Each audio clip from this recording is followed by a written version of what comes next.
This is our voice note and we are in episode 3, and on this episode we feature NRB SONIC. Who they are, find all about them on this episode. Let's catch up with them. Hey NRB SONIC, how are you doing? Kindly introduce yourself. Hi Gikosh. So who is NRB SONIC? I can't narrow down NRB SONIC to just V and I.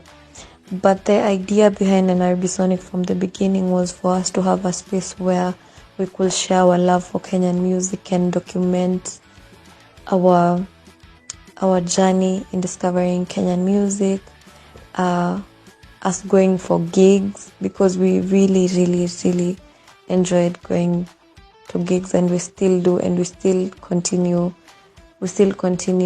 documenting these things. And I remember at that time, before NRB SONIC started, I was looking for a space on the internet where I could discover Kenyan music, because I thought Kenyan music was really cool, and there's so much good music in Kenya. And so I was looking for a space where I could discover Kenyan music, and I didn't find one. So we decided, why not? But like I said, I can't narrow down NRB SONIC to just V and I.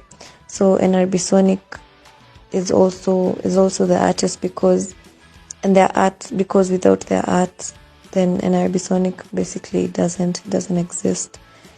NRB SONIC is also people who love Kenyan music, and NRB SONIC is also the people who've contributed to getting NRB SONIC to where it is.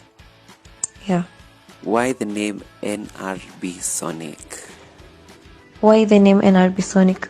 There is no deep meaning to the name NRB SONIC. We kind of just landed on the name because it's self-explanatory.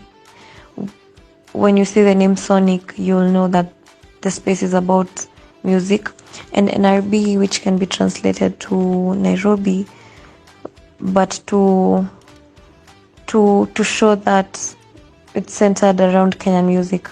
Yes. What does NRB SONIC do? NRB SONIC documents the growth of the Kenyan music industry. We bring together people who love Kenyan music and people who want to discover Kenyan music, and we make people aware about what is happening in the Kenyan music scene, and we interview artists, we curate playlists, and basically we celebrate Kenyan music. Yeah. How did you guys come to partner with Radio 254 and Nakili Sessions? So for Radio 254, I remember in early 2022, we had replied to a tweet of theirs, but we didn't get a reply back. We were saying that we wanted to work with them, and then fast forward to still early 2022 in March, we get a DM from them on our Instagram saying that they wanted to give us a show. So yeah, and then we started in April. That's how Radio 254 happened. And then for Nakili, the idea wasn't for us to do interviews as part of Nakili. I remember for season 1 we were doing the interviews before the Nakili session started, and the idea was for us to increase our content. Yeah, the idea was for us to increase our content, but then somewhere along the way we started doing the interviews as part of Nakili. So that's how Nakili happened. And how has the journey been so far? I wouldn't say the journey has been easy, but we are really grateful for both. We've really learned a lot since Radio 254 and also Nakili sessions.